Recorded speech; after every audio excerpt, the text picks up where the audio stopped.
noche y dale tu corazón. Oye tu Dios de mañana, óyele al mediodía, oye a tu Dios en la noche y dale tu corazón. Venga el Señor de mañana, venga en el mediodía, venga el Señor en la noche, prepara tu corazón.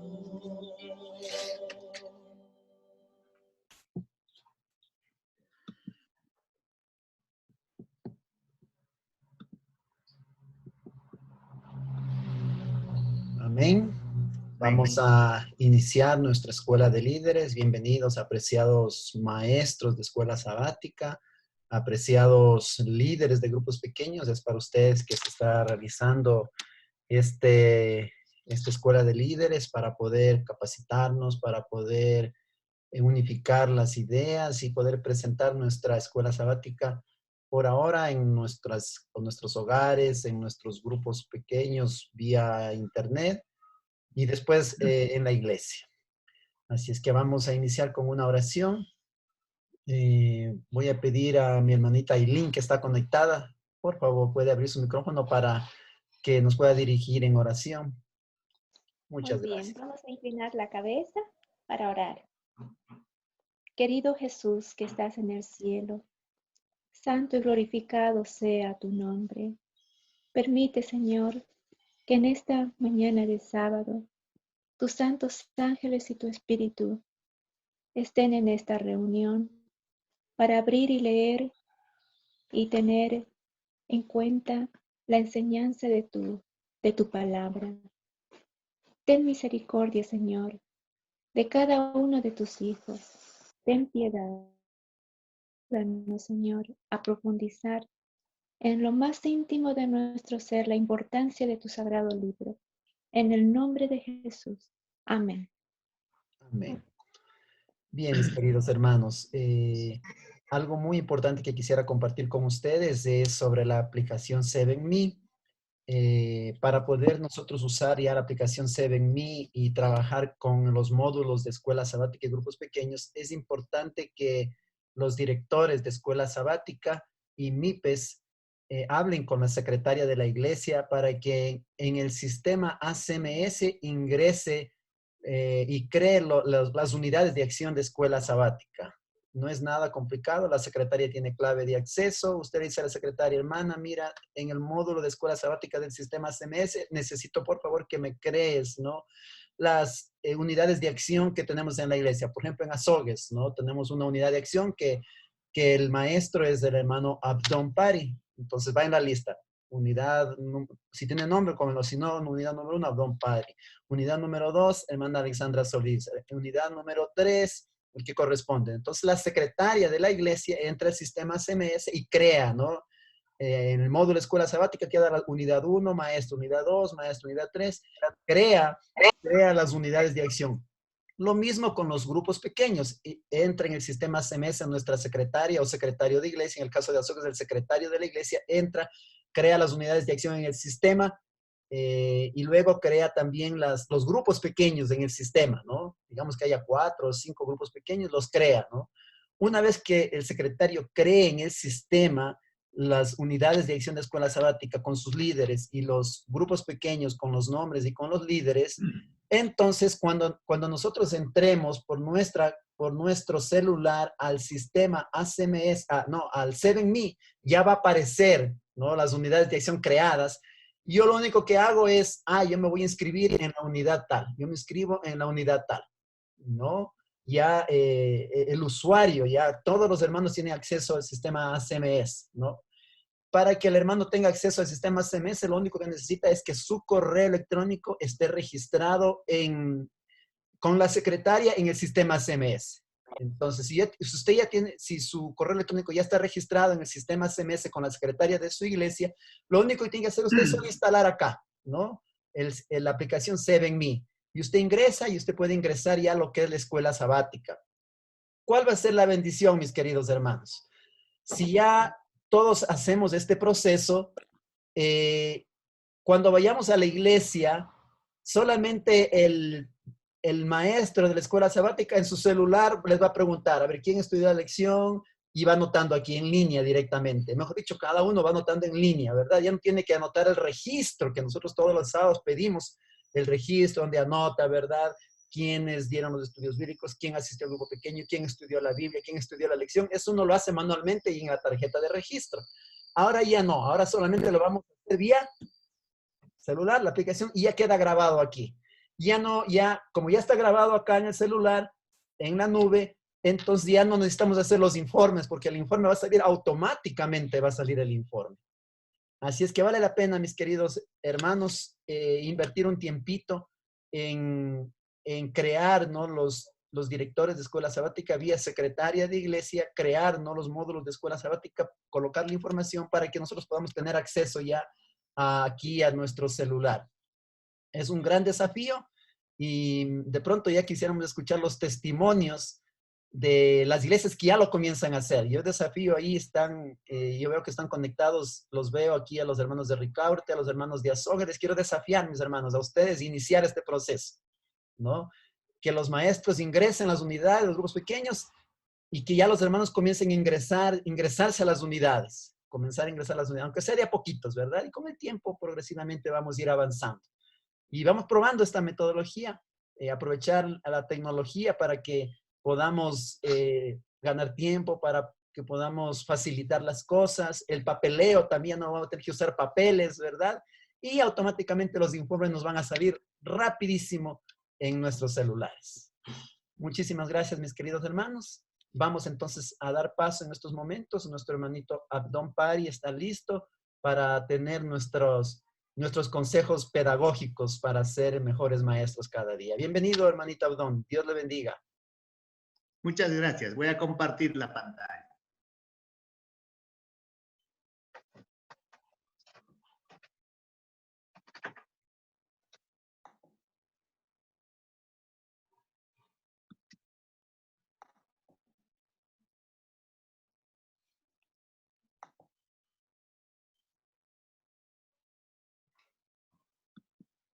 Bueno, muy buenos días para cada uno de ustedes, hermanos, y desearles un feliz sábado y que Dios bendiga a pesar de la situación que se está creando en mucha gente, tanto cristianos como no cristianos, un cambio, una forma de pensar, una forma de reflexionar, ¿sí?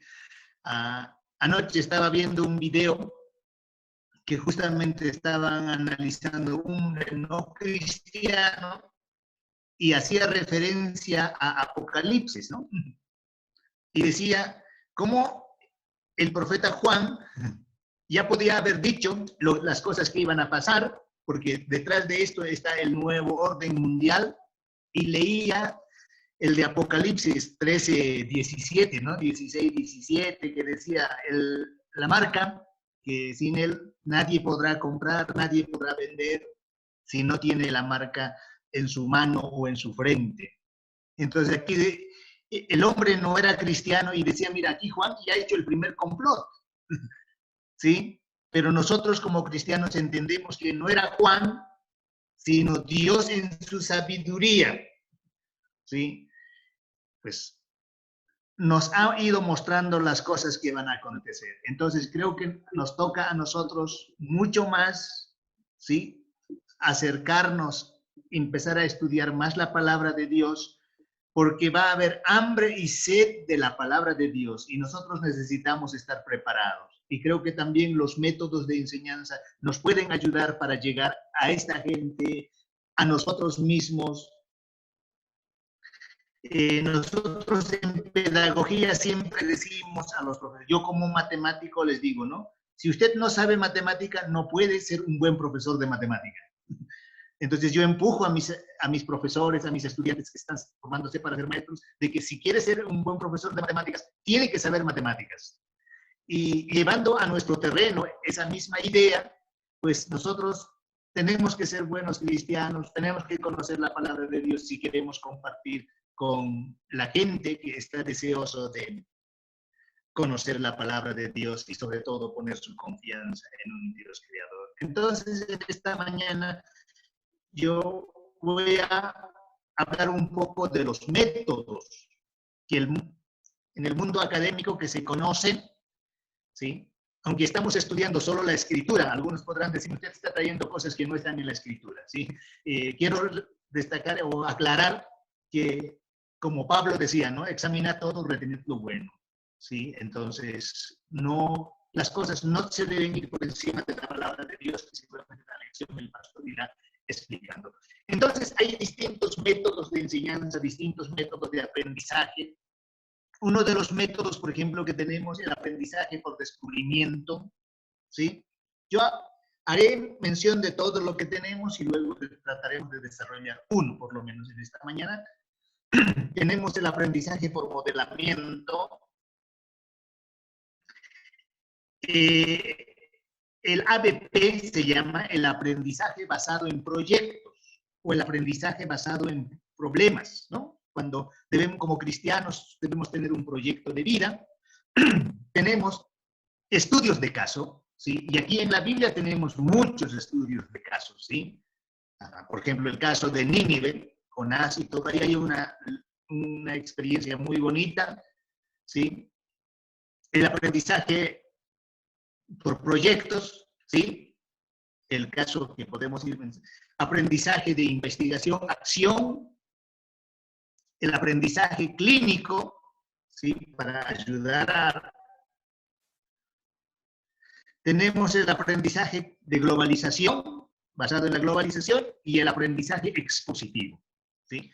Entonces, dentro de estas 9 metodologías que usamos, pues las metodologías en la enseñanza, no todos los alumnos aprenden igual.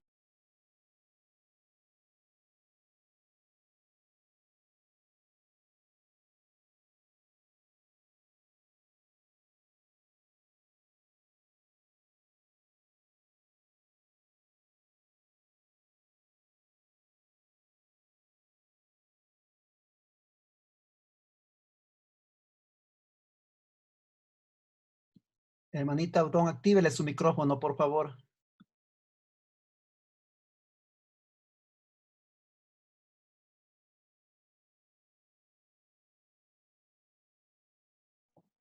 De haberme dicho antes. ¿Ahora me escuchan? ¿Me escuchan? Sí. Ya. De haberme dicho antes. Yo pensé que lo tenía activado. Lo siento. No, sí estaba activado, solo un ratito nomás se desactivó. Ya. Muy bien, gracias. Entonces, en las clases anteriores dijimos, ¿no? Que la metodología de Jesús, que el método que Dios usó, que el método que Jesús empleó en la enseñanza es inigualable, obviamente, ¿no? Ninguno de estos métodos humanos iguala, ¿sí? Pero yo quiero ir al método por descubrimiento, ¿sí? Es el método que el estudiante va descubriendo por su cuenta. No va a descubrir un nuevo conocimiento, sino el profesor, el maestro, debe guiar a que el alumno descubra, a que el estudiante encuentre, porque cuando el estudiante o una persona, a nosotros nos pasa, ¿no? Cuando algo descubrimos, ¿no? Por nuestra cuenta y hay una satisfacción personal, una realidad, uy, me di cuenta que esto era así, ¿no? No es como alguien dice, mira, tienes que hacer esto y pues hace, ¿no? Entonces, eso no tiene mucha satisfacción, mucho sentido para el que aprende. Pero cuando el estudiante, así en la lectura de la Biblia, en el estudio, o sea, inducir a nuestros estudiantes, no decir, mira, esto dice la palabra de Dios, que está bien como autoridad, pero decir, mira, yo entendí esto, hermano, qué bueno, ¿verdad? Guiarle de que esté entendiendo correctamente, especialmente con la gente nueva que está aprendiendo. Cuando hablamos del primer amor, ¿no? Cuando yo recuerdo cuando me bauticé, estudiaba de tapa a tapa la lección, ¿no? Pero uno parece que después con el tiempo un poco va descuidando. Entonces, yo quiero hablar por el método del descubrimiento, ¿sí? Y justamente creo que la palabra de Dios en ese sentido, ¿algo pasó? Ahí está. Este versículo es muy conocido y está también en la lección de esta semana, ¿no? Que dice, escudriñad las escrituras porque a vosotros os parece que en ellas tenéis la vida eterna y ellas son las que dan testimonio de mí. Y este versículo propiamente nos invita a escudriñar, y escudriñar es justamente buscar, descubrir, ¿sí? No vamos a descubrir nuevas verdades, pero en esa construcción de nuestro aprendizaje, en esa construcción de nuestro conocimiento de la palabra de Dios, pues podamos entrar a descubrir y no solamente a memorizar, ¿no? Porque muchas veces el aprendizaje se ha asociado con memorizar. Ya me memoricé, me hizo recuerdo que en cierta ocasión un párroco, ¿sí?, le estaba enseñando y la Biblia, y a su catecúmeno le dice, mira, aprende este versículo. ¿Ya?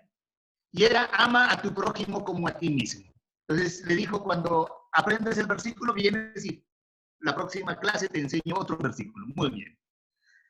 Y nunca volvió el catecúmeno, ¿no? Entonces un día el párroco lo encuentra y le dice, ¿y qué ha pasado? ¿No volviste? Es que no he podido aprender el versículo. Entonces le dice, pero si es fácil, mira, que te repito, le repetía la palabra y le decía, ama a tu prójimo como a ti mismo. Entonces el catecúmeno le dice, mira, eso es lo que me falta, ¿sí? Todavía no puedo amar a mi prójimo como a mí mismo. Entonces, el método del descubrimiento nos ayuda de que el estudiante pueda descubrir, el maestro es el que induce, el que le guía, el que le orienta hacia el descubrimiento. Y muchas veces Jesús utilizó este método del descubrimiento, ¿no? Porque usaba cosas tan simples, cosas conocidas, para explicarle cosas trascendentales, como el caso de la mujer samaritana, pues.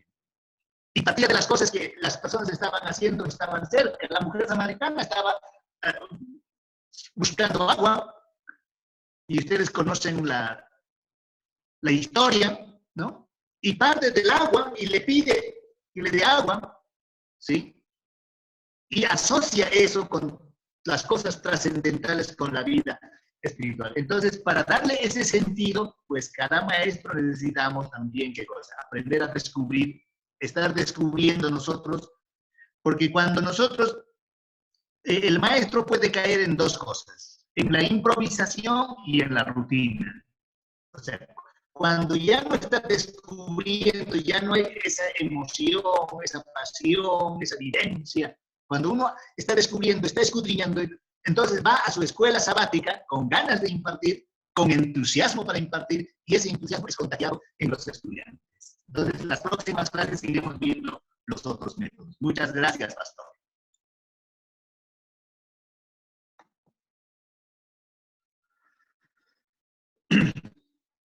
Su micrófono, pastor. Tiene que activar su micrófono. Gracias, muy bien. Gracias, Manita Bordón. Es muy importante estos consejos que nos ayudan para que los maestros podamos mejorar. La idea es que podamos mejorar. La mayoría de nosotros no tuvimos instrucción pedagógica, pero eso no impide que podamos prepararnos, ¿verdad? Algunos tienen el don de la enseñanza. Eso es maravilloso, saber enseñar sin haber recibido instrucción, ¿no? Pero estamos aquí para ir mejorando cada día más. Muy bien, vámonos entonces al tema del estudio de la escuela sabática de esta semana. Es un tema muy importante, muy bueno, que nos va a ayudar a saber interpretar las escrituras de la mejor manera. En realidad, el tema de la escuela sabática de esta semana es cómo aprender las técnicas de interpretación, ¿no? Lo que se llama la exégesis, ¿verdad? Técnicas o métodos de interpretación, ¿no? basado en el principio de sola escritura o el principio de eh, eh, el principio que originó la Reforma Protestante, que es la sola escritura, ¿no? O solamente la Biblia, ¿de acuerdo? Muy bien. Prácticamente la Biblia y el protestantismo están enlazados en una historia común. Se podría decir que la historia del cristianismo, en cierto sentido, es la historia de la interpretación de la Biblia, ¿no? La historia del cristianismo es la historia de la interpretación de la Biblia. En la manera como se interpreta la Biblia, entonces define, ¿verdad?, el cristianismo. Y el principio de sola escritura es un principio que se originó prácticamente con la Reforma Protestante, ¿no? ¿Qué quiere decir el principio de sola escritura? Sola escritura es solo la Biblia, ¿no? Ese fue el grito de batalla, vamos a decir así, de la Reforma Protestante. Elevó el papel o el rol de la escritura a un estándar único y una fuente normativa para la teología. Sola escritura fue un instrumento para mirar, ¿no? Y poder contrarrestar lo que sucedía en aquel entonces, ¿no? En donde prevalecía la tradición eclesiástica. Y la Biblia fue restituida a manos de la gente común, ¿no? Sola escritura es el principio rector esencial que dirige la vida de la iglesia. Denota la convicción de que la Biblia y solo la Biblia es el único criterio para la fe y la vida cristiana. Lo que creemos en cuestiones de fe es verdad solo si nuestras creencias se ajustan al testimonio de la totalidad de las escrituras. Toda escritura o toda la escritura. Este precepto implica la unidad de la escritura y la premisa de que la Biblia es lo suficientemente clara en lo que dice.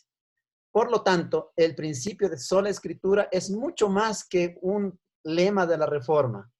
Sin la Biblia, la Reforma no hubiera podido lograr lo que hizo. Sola escritura también implica una serie de principios importantes para la interpretación de las escrituras. Y eso es lo que hoy día vamos a hacer. Vamos nosotros a analizar estos principios de interpretación de las escrituras.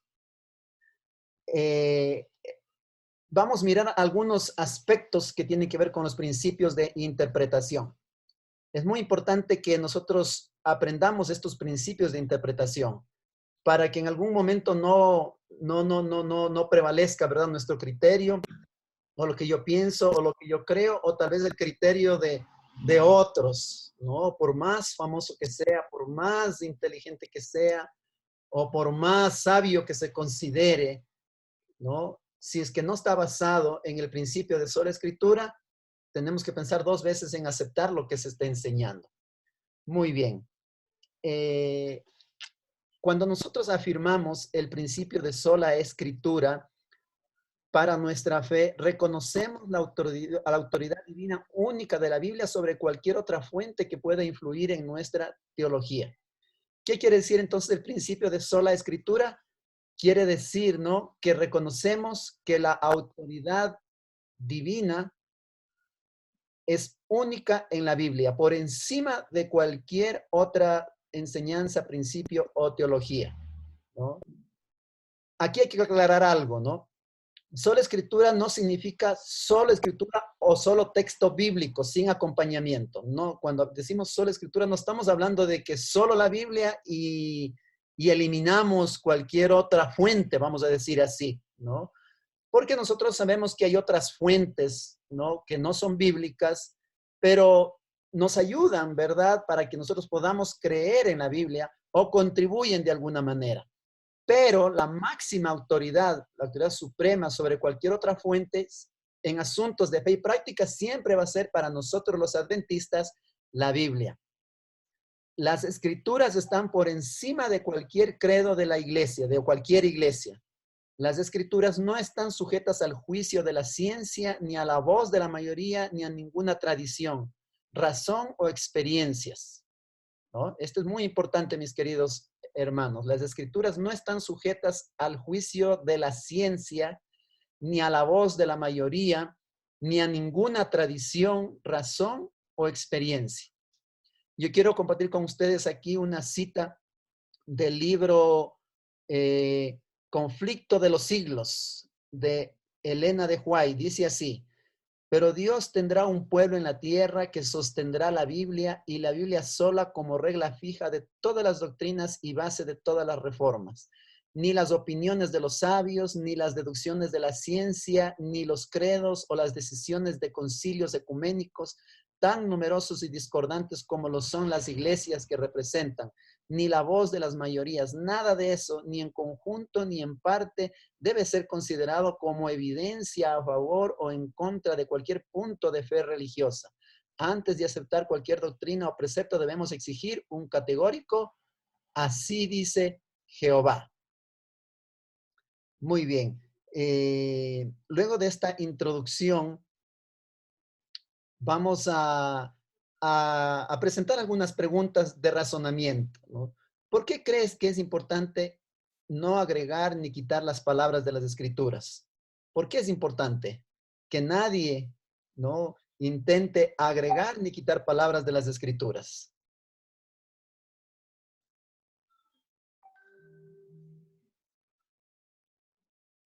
Puede ser Yo que alguien, creo, diga, no, me parece esto, quisiera añadir esto de aquí, ¿no, hermano Pablito? sí es importante, mis hermanos, que volvamos a retomar este principio de la reforma que fue solo la escritura, porque hoy en día está el pensamiento humano por encima de lo que diga la Biblia, o está por encima, inclusive la ciencia ha sido puesta por encima de lo que diga la Biblia. Entonces, sí es importante que retomemos este principio de que la Biblia es la palabra de Dios, es lo que Dios quiere que sigamos, ¿no? Es el pensamiento de Dios inspirado a través de sus profetas. Entonces, añadir o quitar sería desconfiar de Dios o rechazar lo que Dios nos ha dicho. Muchas gracias, hermano Pablito.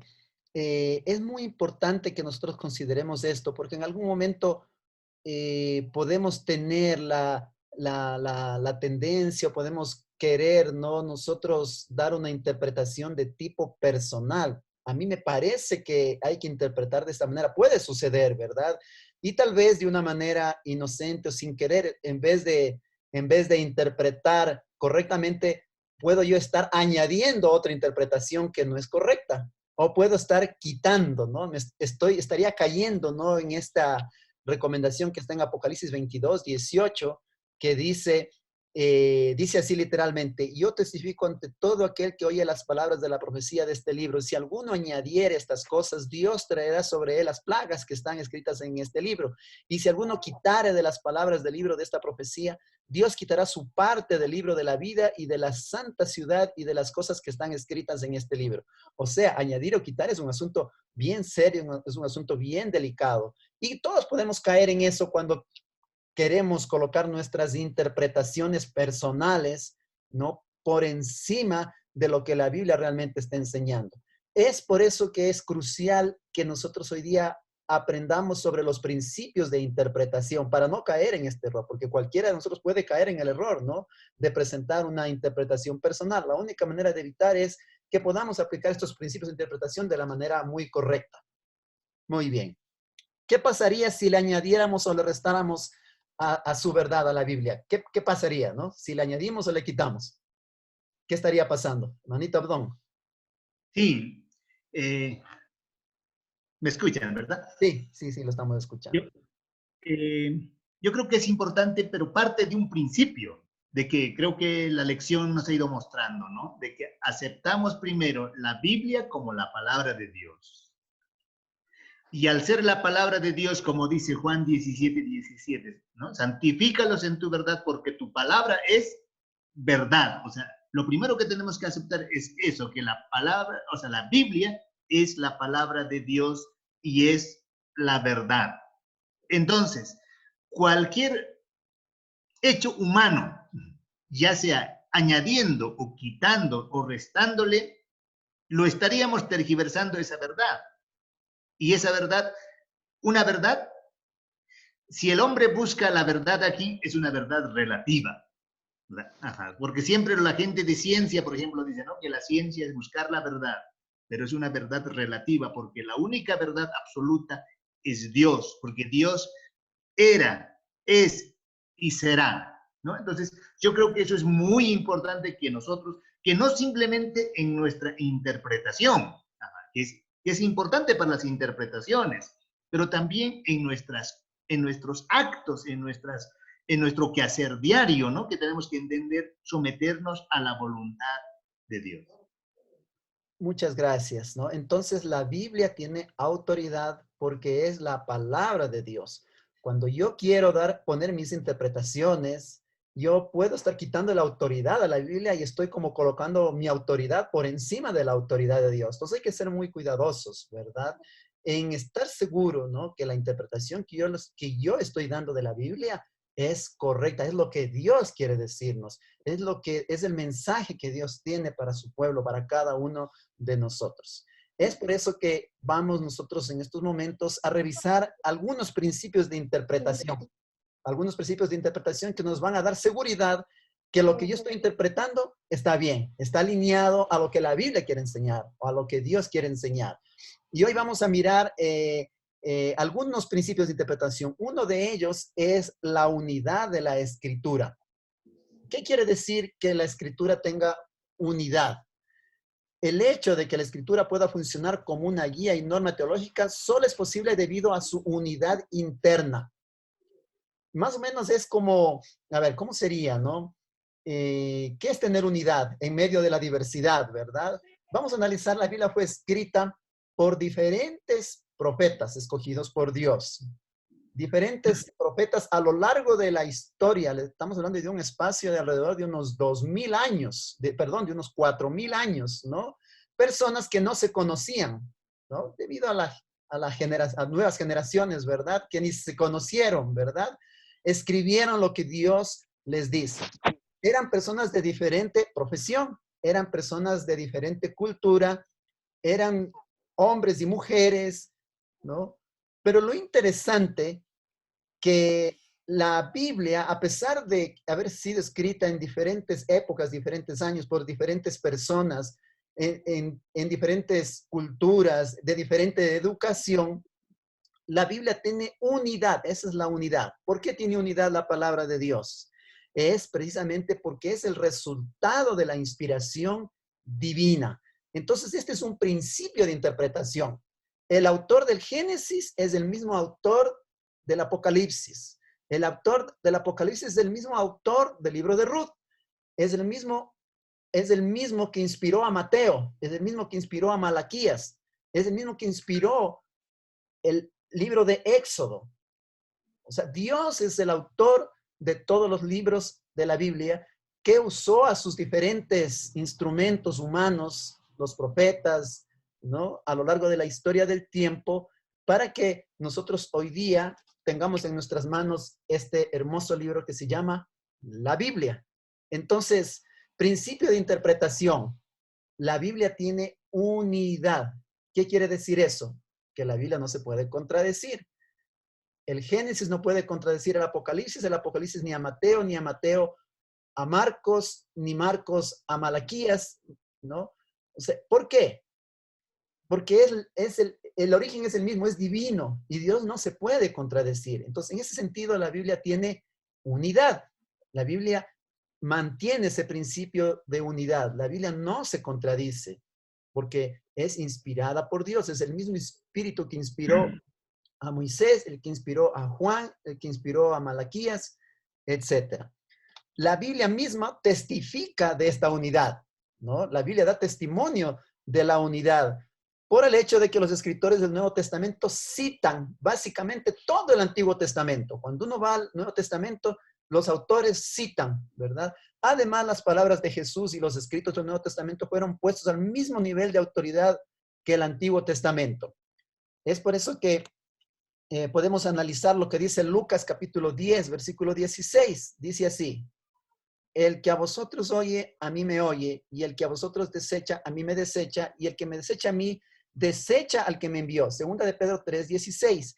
Casi en todas sus epístolas hablando en ellas de estas cosas, entre las cuales hay algunas difíciles de entender, las cuales los indoctos e inconstantes tuercen, como también las otras escrituras, para su propia perdición. Entonces, ninguna parte de las escrituras tiene más autoridad que la otra. El Nuevo Testamento no está por encima del Antiguo Testamento y el Antiguo Testamento se desdobla en el Nuevo Testamento. Si no fuera por la inspiración divina, no habría unidad en las escrituras. Sin la inspiración de Dios, solo tendríamos escritos bíblicos dispares y contradictorios. Sin la unidad de la escritura, no podríamos desarrollar una teología bíblica integral. Solo podríamos hablar de las tantas teologías inconsistentes de varios escritores bíblicos. Solo la unidad de la escritura nos permite considerar toda la escritura y comparar pasaje por pasaje. Entonces yo puedo coger un pasaje de Apocalipsis, compararlo con el de Génesis, con el de Mateo, hacer un análisis, ¿no? ¿Por qué? Porque la Biblia tiene unidad. Si no tuviera unidad, la Biblia no podría hacer esto de aquí, no podría ir, ¿no? Un poquito aquí, un poquito allá.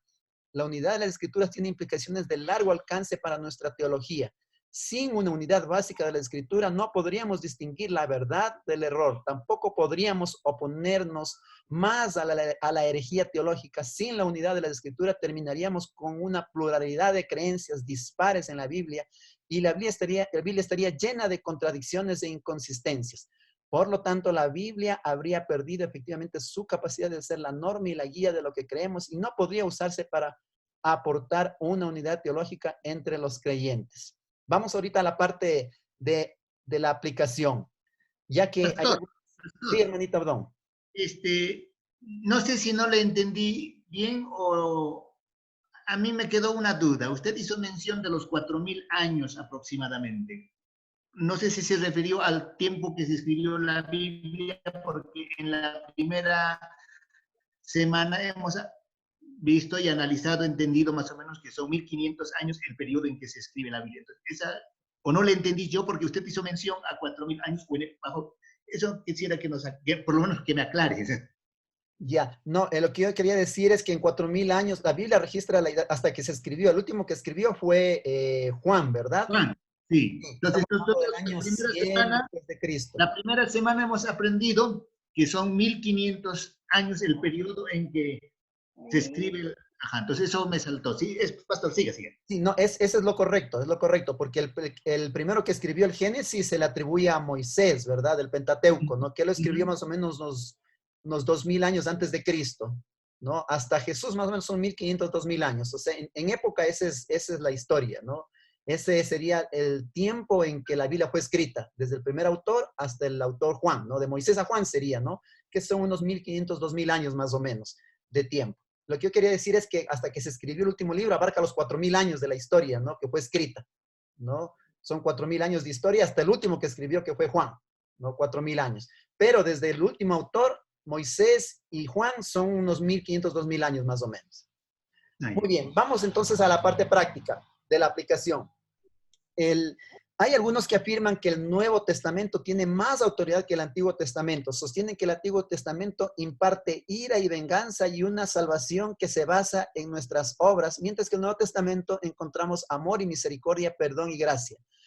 Por lo tanto, cuando afirmamos esta declaración, estamos mencionando que no hay unidad de pensamiento. Por consiguiente, el Nuevo Testamento y especialmente las palabras de Jesús están por encima de las palabras del Antiguo Testamento, ¿no? O sea, ¿quién afirma eso? Que el Nuevo Testamento es más importante que el Antiguo. Está diciendo la Biblia no tiene unidad, ¿no? El Nuevo Testamento es mucho más importante que el Antiguo Testamento. Cuando alguien nos dice eso, miramos a alguien que tiene hace esa afirmación, ¿cómo nosotros le responderíamos a esa postura? Ahí viene la pregunta. A ver, ¿cómo nosotros responderíamos a quien dice que el Nuevo Testamento es más importante que el Antiguo Testamento? ¿Qué respuesta le daríamos? Yo le diría que la Biblia es inspirada y que es una sola, que el mensaje de salvación es lo mismo desde el Génesis hasta el Apocalipsis, que en verdad hay una unidad entre el mismo Dios del Antiguo Testamento y el mismo Dios del Nuevo Testamento. Es el mismo Dios, no estamos hablando de dos dioses. Y lamentablemente esta corriente ha influido hoy en día en muchos cristianos que creen, no me hable nada de juicios, dice, no me hable nada de apocalipsis, no me hable nada de eso, dice, yo quiero un Dios que me dé esperanza, yo quiero un Dios que me dé paz. Bueno, y tiene razón, todos queremos ese Dios, y ese mismo Dios es el que nos habla de que algún día pues, el mundo se terminará, ¿no es cierto? Que el mundo dará paso al reino de Dios. Entonces, es el mismo Dios, ¿no?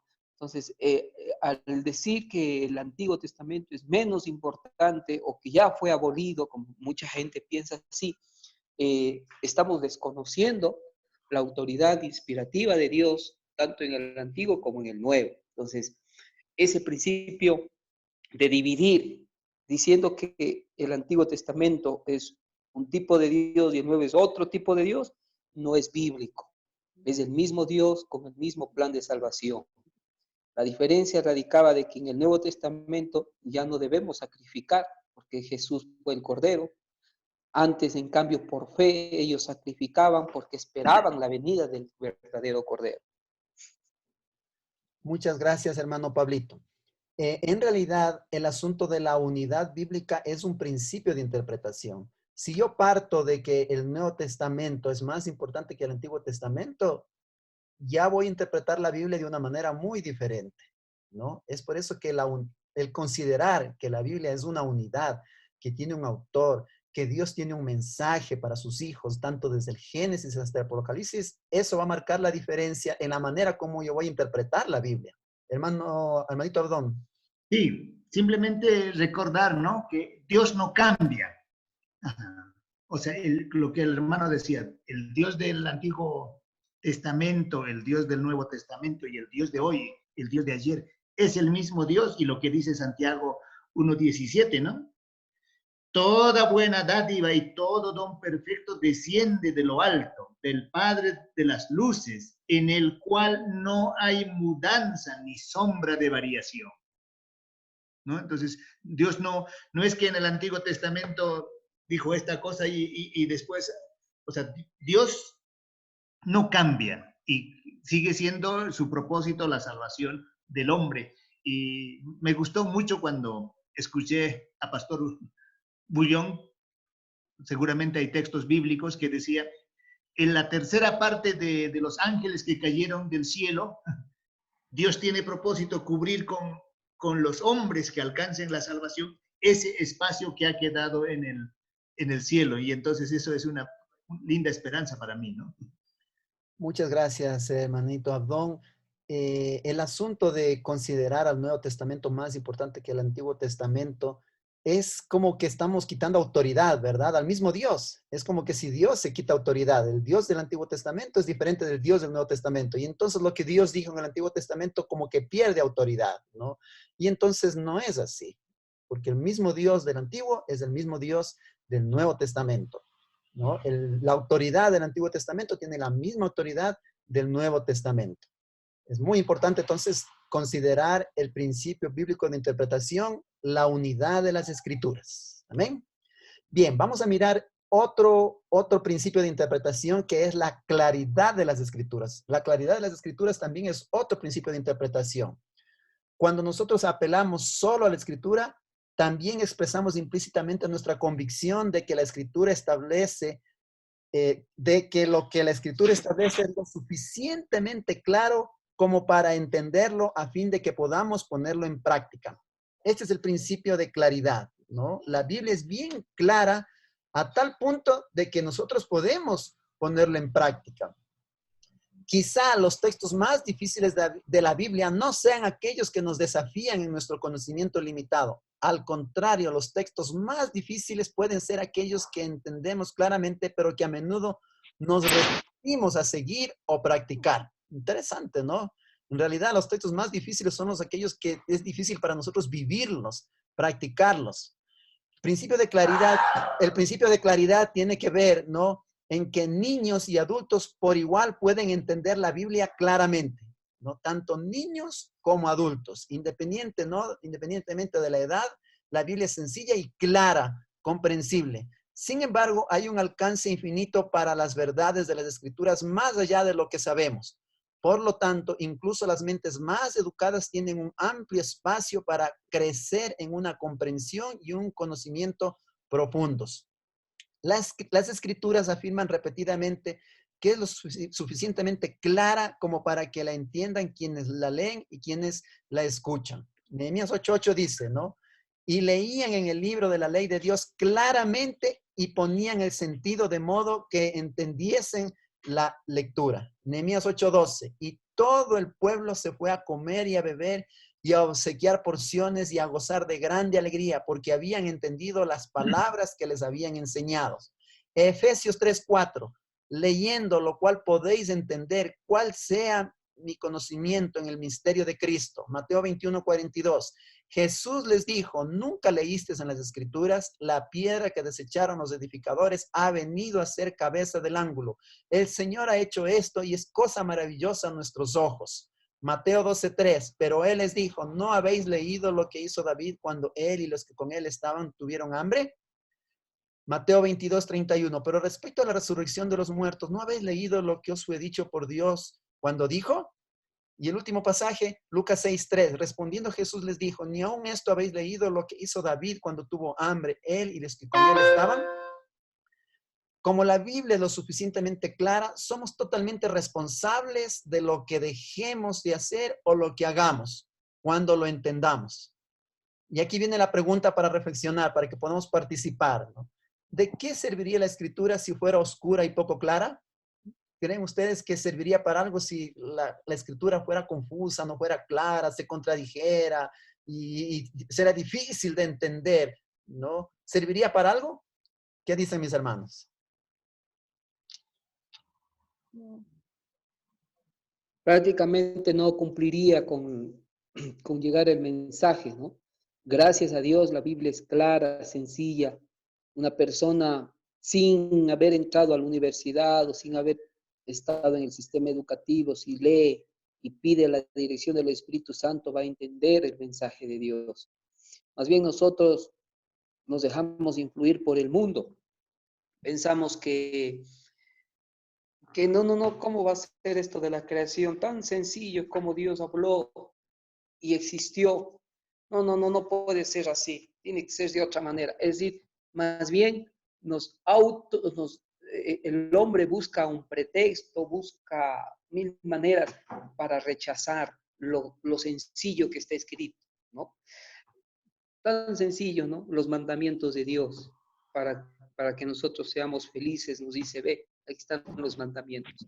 Pero el hombre, en su orgullo o en su soberbia, lo rechaza y se inventa otras cosas y cada vez se hunde más. Entonces, gracias a Dios, la Biblia es sencilla, es clara, que le puede entender cualquier persona, desde un niño hasta una persona muy preparada, puede entender el mensaje que Dios amó al mundo y envió a su Hijo para que nosotros seamos salvos.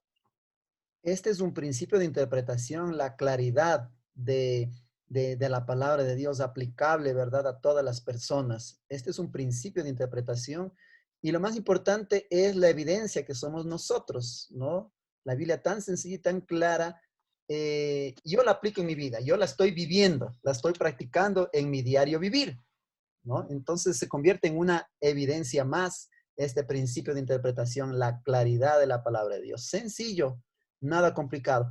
Aún aparentemente en las partes más difíciles como Apocalipsis, ¿no? Como Daniel, son libros proféticos, pero aún así, si somos cuidadosos, nosotros vamos de una manera sencilla a entender la interpretación de Apocalipsis porque son solo símbolos. Y luego vamos a mirar el otro principio de interpretación que es la Biblia es su propio intérprete. Ese es otro principio de interpretación. Hermanito, perdón.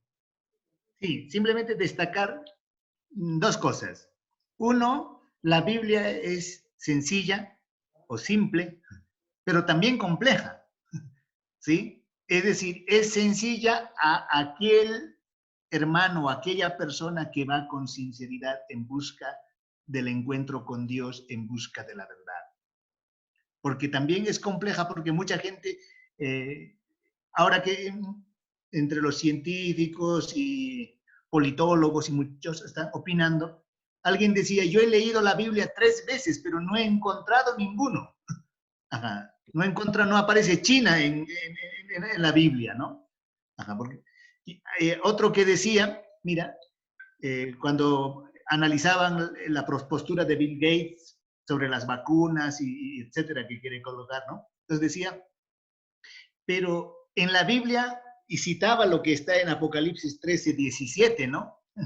Sí. Entonces decía, detrás de esto está el orden mundial, o sea, la gente que no es cristiana ya está hablando de que detrás de esto hay una nueva moneda, y hablaban de la propuesta que tiene Bill Gates, ¿no? Colocarnos un tatuaje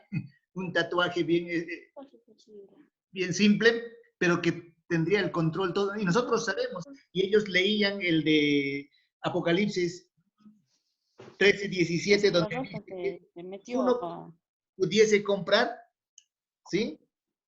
Ni vender, sino el que tuviese la marca o el nombre de la bestia, y el número del hombre es 666.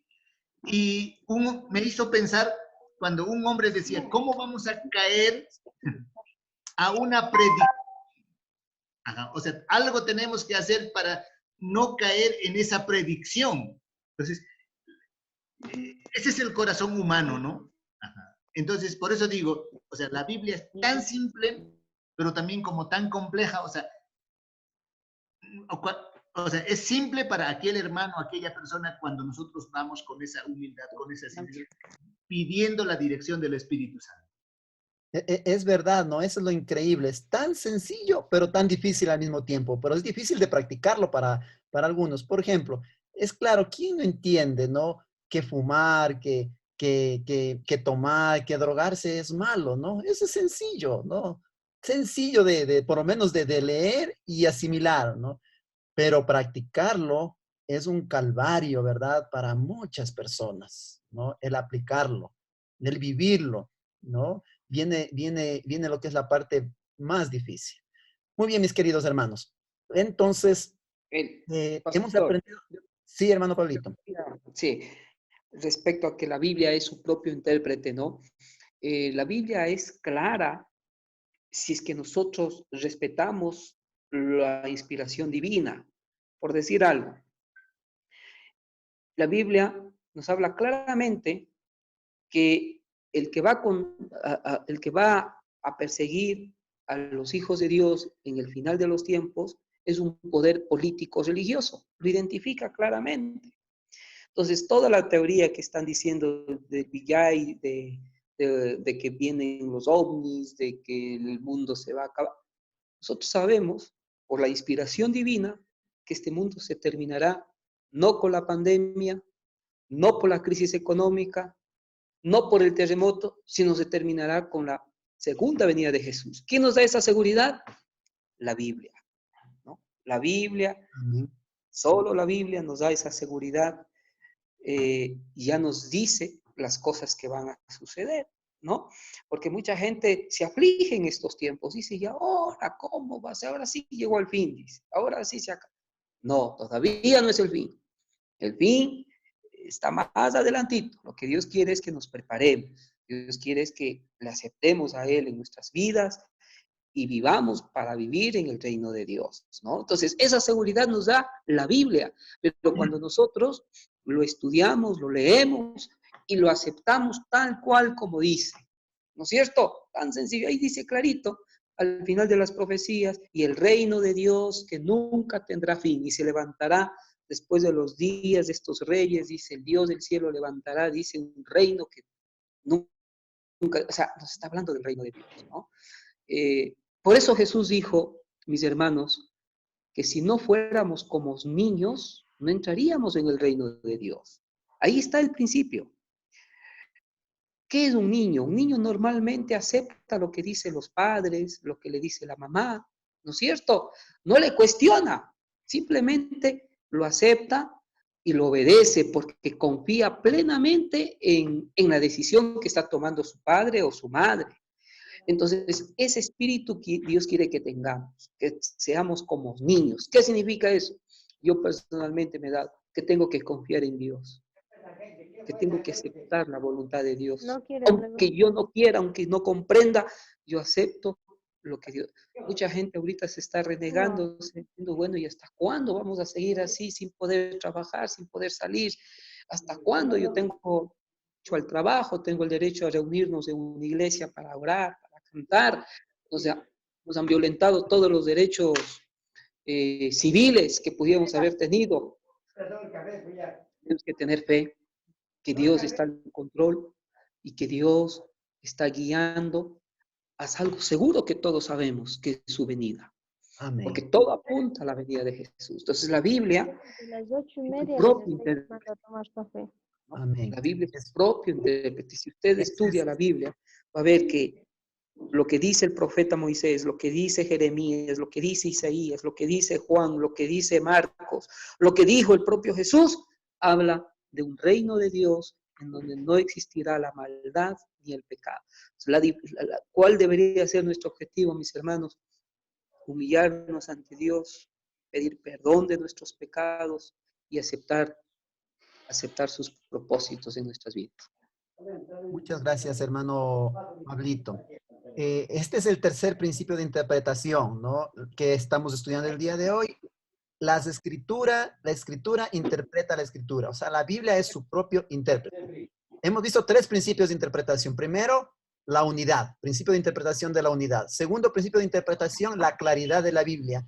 Y el tercer principio de interpretación es que la escritura se interpreta a sí mismo. Esto podemos hacerlo debido a que la Biblia tiene unidad, ¿no? Como la Biblia tiene unidad, es el mismo autor del Génesis al Apocalipsis, entonces eso quiere decir entonces que la Biblia se puede interpretar a sí misma, ¿no? Porque es el mismo autor, el del Génesis y del Apocalipsis. Entonces, si yo no entiendo algo en Apocalipsis, voy a buscar en Génesis, ¿verdad? O en Mateo, ¿no? Para poder entenderlo mejor. O sea, la Biblia, una parte de la escritura puede arrojar luz sobre otras partes, ¿no? La luz, ¿no? Luz, hay luz en Mateo para entender lo de Apocalipsis.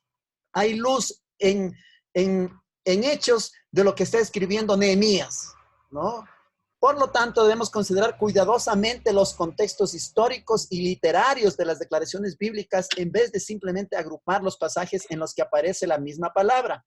No basta solamente la misma palabra aquí, la misma palabra allá y ya, ¿no? Tenemos que analizar también los contextos literarios, culturales. Es un estudio un poquito más profundo, vamos a decir así, ¿no? Pero tampoco que no debe de ser complicado. Muy bien. ¿Qué podemos decir, no? Según hermanito dice, tengo nueva luz, dice, ¿no?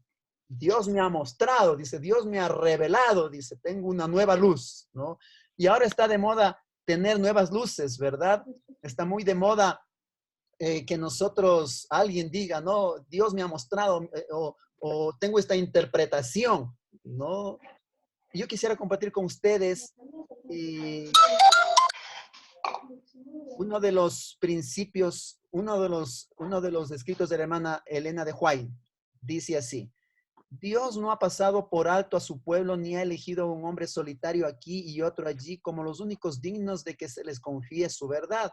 No da a un hombre una nueva luz contraria a la establecida fe del cuerpo. Nadie debe tener confianza en sí mismo como si Dios le hubiese dado una luz especial más que a sus hermanos.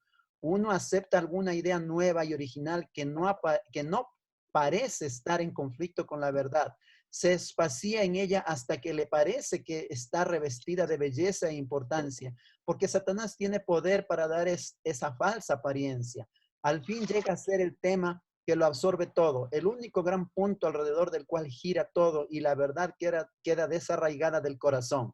Los amonesto a que desconfíen de estas cuestiones secundarias que tienden a distraer la mente de la verdad.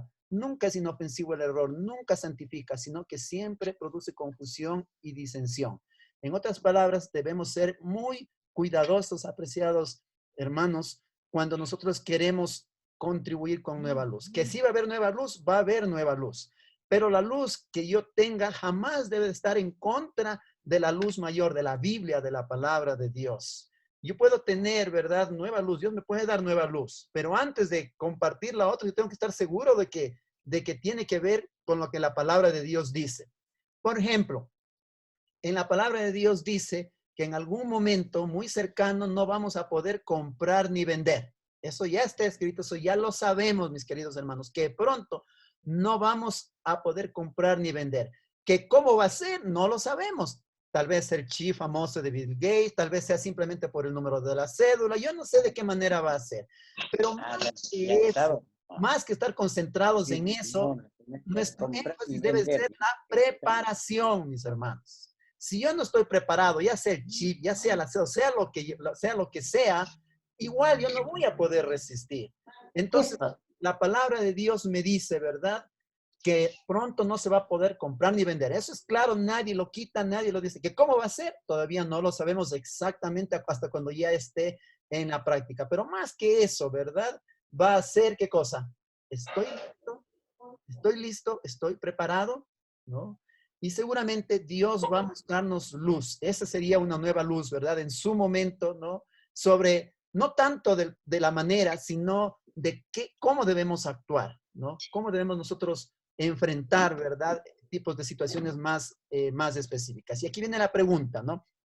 ¿En qué sentido corres el riesgo de crear una nueva luz tan absorbente que cree confusión y provoque disensión? Yo puedo en algún momento correr el riesgo, ¿no? De, entre comillas, tener nueva luz, ¿verdad? Que sea tan absorbente y que cree confusión y provoque disensión dentro de la iglesia. ¿Qué dicen mis hermanos?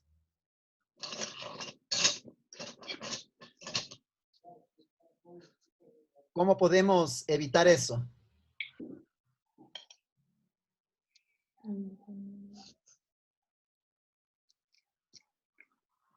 La hermana Martita dice, también habla de la marca, no de ningún chip, ¿no? No sabemos, ¿no? Si la marca es el chip o la chip sea la marca, todavía no lo sabemos, ¿no?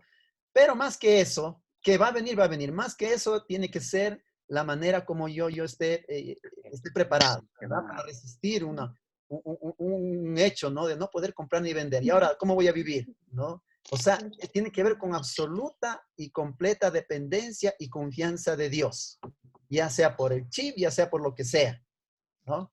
Entonces, pero Pastor, el asunto de chip pastor. o cualquier otro asunto puede crear confusión, disensión. Sí, hermano, Pablito es. Sí, en esta parte tenemos que tener claro como hermanos, ¿no? Como hijos de Dios. La Biblia, la palabra de Dios, dice que no tenemos la seguridad profética. La marca de la bestia no es el chip. Según la Biblia, va a ser un día de reposo falso, en donde los gobiernos civiles dictarán una ley que obligará a todos a que guarden el día de reposo falso. Guste o no le guste, es una ley civil, una ley de la República, así como no tienen ahorita no podemos salir a la calle, ¿no es cierto? Tenemos que estar ¿en dónde? En la casa, por la emergencia sanitaria, no podemos salir. Pero, de acuerdo a la interpretación bíblica, dice que este poder político y religioso impondrá. Entonces, la marca de la bestia será cuando impongan y usted tendrá que decidir entre guardar el sábado o guardar el domingo. Entonces, ahí nosotros tenemos que tomar decisiones ya desde ahora, ¿no? Entonces, está claro, ¿no? Eso del chip, muchos dirán es muy bueno, claro, con un chip usted tiene todos los datos, también tiene toda la información, pero no es la marca de la bestia. La marca de la bestia es algo ideológico, es algo entre la verdadera adoración de Dios y la falsa adoración a Dios. Ese es el meollo del asunto, ¿verdad? ¿No? El sello de Dios o la marca de la bestia es el sábado, mis queridos hermanos. Si para aplicarlo usan el chip es otra cosa, o usan la cédula, lo que sea, eso es lo de menos, hermanos. Pero el meollo del asunto está aquí, es fidelidad, ¿no? Y la evidencia de la fidelidad es el sello de Dios o la marca de la bestia, o es el sábado o es el domingo. Entonces, mis queridos hermanos, cuando yo tengo dudas y ahora, ¿no? Es muy importante consultar a otros hermanos de la iglesia, escuchar hermanos de la iglesia, ¿verdad?